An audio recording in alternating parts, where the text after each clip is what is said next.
नमस्कार। आज हम भारत की सुरक्षा से जुड़ी कुछ बड़ी और अहम घटनाओं पर बात करेंगे। देखिए, भारत की सुरक्षा को ना एक साथ कई मोर्चों पर परखा जा रहा है।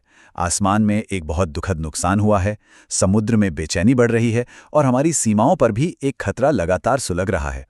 अब ये सारी घटनाएं देखने में भले ही अलग अलग लगें, पर ये एक दूसरे से जुड़ी हुई हैं और आज हम यही समझेंगे कि आखिर कैसे।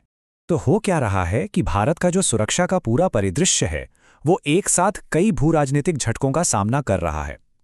चुनौतियां आप कह सकते हैं कि हर दिशा से आ रही हैं और इसीलिए हर मोर्चे पर एकदम चौकन्ना रहना जरूरी है। तो चलिए इन घटनाओं को एक एक करके समझते हैं।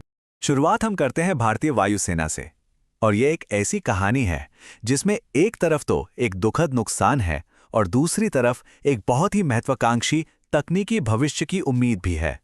सबसे पहले एक बेहद ही दुखद खबर जो असम से आई है। भारतीय वायुसेना का एक Su-30 MKI fighter jet crash हो गया और इस हादसे में हमने अपने दो बहुत ही बहादुर पायलट, स्क्वाड्रन लीडर अनुज और फ्लाइट लेफ्टिनेंट पूर्वेश दुरांगकर को खो दिया है। पूरा देश इन वीर सपूतों को सलाम करता है और उनके परिवारों के साथ इस शोक में खड़ा है। अब देखिए, इस दुखद घटना के बीच वायुसेना इसी Su-30 MKI फ्लीट को और भी ज्यादा ताकतवर बनाने के लिए एक बड़े, कह सकते हैं, रणनीतिक फैसले की दहलीज पर खड़ी है। सवाल यह है कि अपग्रेड के लिए रूस के इर्बिस PESA रडार को चुना जाए या फिर हमारे अपने एकदम स्वदेशी विरूपाक्षा एसा रडार को। अच्छा, हमारे स्वदेशी विरूपाक्षा रडार की ताकत क्या है? वो इस नंबर में छिपी है, 400 से भी ज्यादा किलोमीटर्स। ये रडार जो गैलियम नाइट्राइड टेक्नोलॉजी से बना है, वो इतनी दूर से फाइटर जेट जैसे टारगेट का पता लगा सकता है। सोचिए जरा, अगर ये अपग्रेड होता है तो हर Su-30 MKI एक मिनी एवैक्स बन जाएगा, यानी कि हवा में उड़ता हुआ एक कमांड सेंटर। ये आत्मनिर्भर भारत के लिए एक बहुत बड़ा गेम चेंजर साबित होगा। तो चलिए अब आसमान से उतरकर समुद्र की ओर रुख करते हैं। यहां भी कहानी कुछ वैसी ही है। भारत एक तरफ तो अपनी ताकत बढ़ा रहा है, लेकिन दूसरी तरफ हिंद महासागर में नई नई चुनौतियां भी उभर रही हैं। पहले अच्छी खबर की बात करते हैं। कोलकाता में भारत फौज और GRSC के बीच एक बहुत ही महत्वपूर्ण समझौता हुआ है। अब ये दोनों कंपनियां मिलकर हमारी नौसेना और कमर्शियल जहाज़ों के लिए स्वदेशी इंजन और प्रोपल्शन सिस्टम बनाएंगी। इससे हमारी समुद्री आत्मनिर्भरता को एक बड़ी मजबूती मिलने वाली है। लेकिन जहां हम अपनी ताकत बढ़ा रहे हैं, वहीं भारत के तटों से परे समुद्र में काफी उथल-पुथल मची हुई है। और इसी समुद्री क्षेत्र में एक अचानक और कह सकते हैं कि अस्थिर करने वाली घटना हुई है।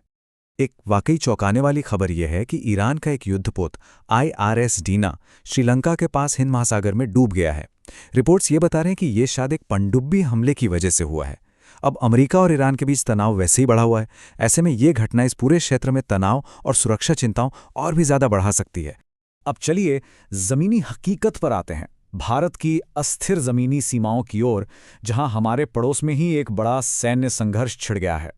हुआ ये है कि अफगानिस्तान की तालिबान सरकार ने पाकिस्तान के खिलाफ जो विवादित डुरंड लाइन है, वहां पर एक बहुत बड़ा सैन्य अभियान शुरू किया है और इसका नाम रखा है रद्द-उल-जुल्म।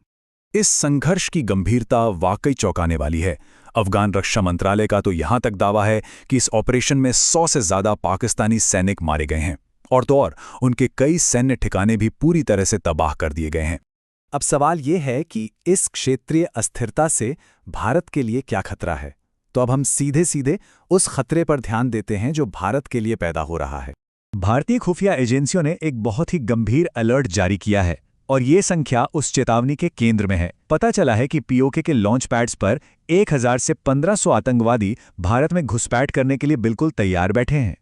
इस खुफिया चेतावनी में साफ साफ कहा गया है कि लश्कर-ए-तैयबा और जैश-ए-मोहम्मद जैसे आतंकवादी संगठन एकदम से सक्रिय हो गए हैं।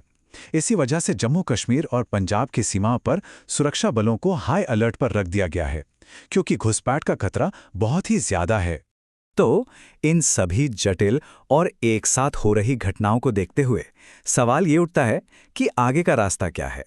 ये सारी बातें हमें दो बहुत ही महत्वपूर्ण सवालों पर सोचने के लिए मजबूर करती हैं। पहला तो ये कि क्या भारतीय वायुसेना को Su-30 अपग्रेड के लिए पूरी तरह से हमारे स्वदेशी विरूपाक्षा रडार को ही चुनना चाहिए, और दूसरा, तालिबान और पाकिस्तान के बीच चल रहे इस संघर्ष का भारत पर आखिर क्या असर पड़ेगा।